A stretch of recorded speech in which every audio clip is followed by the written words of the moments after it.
First of all, we've got a big title race on our hands. With 9 games to go, there's only 1 point between these two sides. Liverpool have now won 9 games in a row, and over the last 10, they've kept 7 clean sheets. As much as there's the emphasis on Liverpool's attacking players, there's been really solid defensive performances in that time as well. It's been very solid, and I don't care what Sean says. They must be frightened. They have to be. Simply not because of the fact that Palace held them the other day, but what you see with Liverpool is that their bench, especially, and the players they've got up front will score. You know, I think that if Liverpool play that Palace team with the chances that Man City made, because they didn't do much wrong in that game, they just didn't finish it, and that is where I think the difference is that between those guys, whether it's Jota, Luiz, Salah, Mane, you know what I mean, all of those guys, Firmino coming off the bench, you know, they will get the job done. So for them to be so close now, 1 point going into it, we know that if City win all their games, they win the league. If Liverpool can win all their games and City slip up, then it's Liverpool's then time to hold the pressure. But I just think the goal-scoring element of Liverpool is what's going to do this. And what you saw over those games and the results that they've just had, they weren't all commanding performances. Some of them were a bit nip and tuck going into the end of those games, but they, as you say, managed to get it done. And this is what they've got coming up over the coming weeks. I mean, obviously the one we're going to be looking forward to is the one that for now is slated for April the 10th, which is going to be Manchester City against Liverpool. But in there, is there much to choose between the remaining fixtures, do you think? No, for me, not definitely. I think there's potential banana skins or slip-ups or points losses in both sides of that.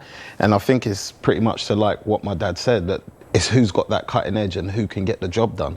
And I think City lacked that against Crystal Palace. They made enough chances to put the game to bed in a way, and they didn't do that. And they dropped the 2 points because of it. Whereas Liverpool, in 2 games against Brighton, I didn't think they were that good. But they come away with a comfortable win. And the same at Arsenal, they come away with another comfortable win, even though the game wasn't comfortable, and that's just because they have that cutting edge up the top. In terms of how Manchester City are feeling right now, look, they are elite, and they are elite mentally as well as they are physically. But having had that 14-point gap at one stage this season, and I know it was skewed by games in hand because this season has been patchy in terms of when games could be played. But to close that to 1 point, knowing that game after next is going to be the matchup at the Etihad, do you think they will be feeling that a little bit? Did we see it a bit from Bernardo Silva after the draw in midweek, where it was almost not quite to the extent of, but almost like Kevin Keegan kind of, well, they've got to do this and they've got to play here, and there's just an element of not nerves, but being affected by it, maybe. You could see in that game there was a bit of frustration coming from quite a few of the players. But I think what will be in the back of their mind is how Liverpool must have felt when we closed the gap on them the last time around. So it's only normal there's a bit nerves and a bit edgy, but I think Pep can get a handle of that because of the mentality and the way he sets the team up to just win game by game. So on terms of that, I personally think they will be okay, but if they are nervous or, as people say, squeaky time. I think you can use it to your advantage, because when we look at those fixtures to come, right, City are in a position where our win streak has ended, but that's cool. We're used to going on long runs. We can start again. For Liverpool to go all this way now to win all of those games is going to be very difficult, because you're going to be thinking, hold on, we've not played that great all the time. Eventually, someone's going to take a point off us. And they've got that experience of having to play City in one of those big games and having to take advantage of it, because I remember it was a couple of seasons ago, right, where both were on those win streaks. City played Liverpool and it was a draw, and Klopp was kicking himself with that. He didn't capitalise on it.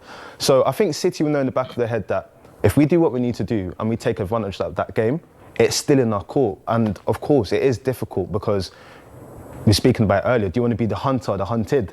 I guess Liverpool are like, listen, we're going to go after them, wait for them to slip up, but I think City can use this to their advantage. Listen, they're only 1 point behind us now. Let's really make sure and prove to them that we deserve to be champions from here. And it's fascinating watching how the different managers deal with the situation. Certainly the public face of them that we see.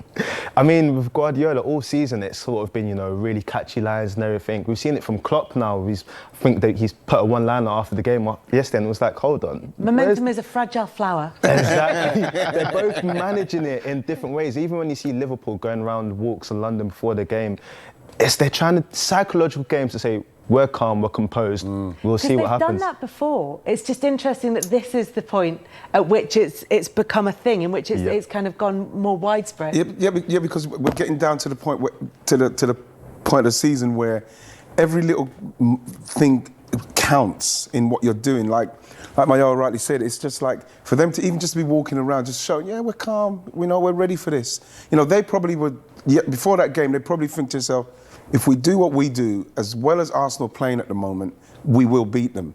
You know, whatever happens for me and whatever's going to happen, the reason why I feel that Liverpool are in the driving seat is because, again, they will score. They'll finish that off. And as much as we know that City can do what they've done against Palace and hopefully score, this is why some say Sterling's got to get back on the pitch for me.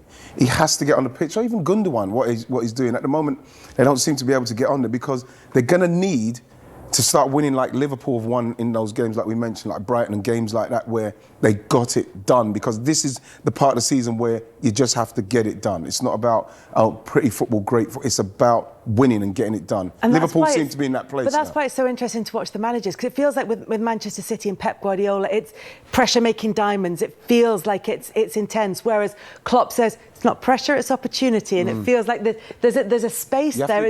And they have the right players. They bring in players who appreciate the manager's mentality. Exactly, Kels. And it's a time as well where you are looking at your manager and seeing how he is. Because if you see any kind of weakness in, because they'll see Pep every day, they'll see Klopp every day. They know exactly what he's about. You read his signs, you see what he's about. If the players see Pep do something on the television after the broadcast where they go, whoa, he's worried, they will be worried. So whatever's happening and the way he is, he cannot change his demeanour. Same with Klopp. Got to remain calm and cool like they were walking around London, because it's such an intense moment now with both of the teams that anything will be taken as weakness, and the manager has to be the one that doesn't give that to the players. And like you said, the depth of the squad is going to be a huge factor here. You've got Diogo Jota, who can score and then get taken off for the very next second. But what did you make of the finish? No, the finish was one that I'm sure Aaron Ramsdale will be disappointed with it, but this is where, when you looked at Thiago Silva there, you're thinking, oh, no, you cannot give them that much time. Once he's got in here, he actually said last night, when he looked up there, he saw a little gap. And the thing is the accuracy of what he's done there. Great run from Mane, taking Ben White away. It gives him just that half a yard. And then he sees it there, and then he's just gone for power. This is where you really see how small that gap is. Right, look at that. That's like Exocet, in respect of accuracy. And unfortunately for Aaron Ramsdale, who's been magnificent, he'll probably be disappointed with that. But it's elite finishing, because the accuracy of the strike has caught him out, really. I appreciate even the thought of taking the strike, because we talk about both teams' win streaks, right? And I think with the Premier League, a lot of the Premier League is fair. Like, before you go into the game, this team's been winning for 9 games. No, going into this game, they knew that Jota's record against Arsenal was impeccable.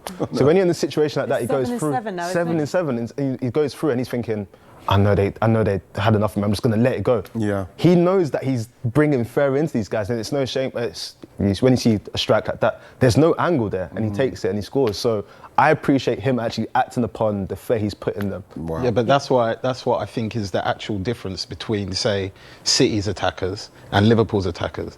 City's attackers would have tried to cut it back or tried to pass to somebody or chop and go back around the outside, whereas Liverpool, if they see the chance or a window to either shoot or cause the opposite team a problem, they're not interested in slow build-up back around. They go for the jugular, and more times than none, they end up scoring from it. Yeah, the only thing I would say, there's only 5 in terms of goal difference. I think City are on 50 and Liverpool are on 55, both of which are extraordinary anyway. But while City, as you're saying, might not have that instinctive goal scorer, then they're still managing to score plenty. No, and what the result last night means that the title race is very much on between Manchester City and Liverpool, just a point between them, and now they've played the same number of games.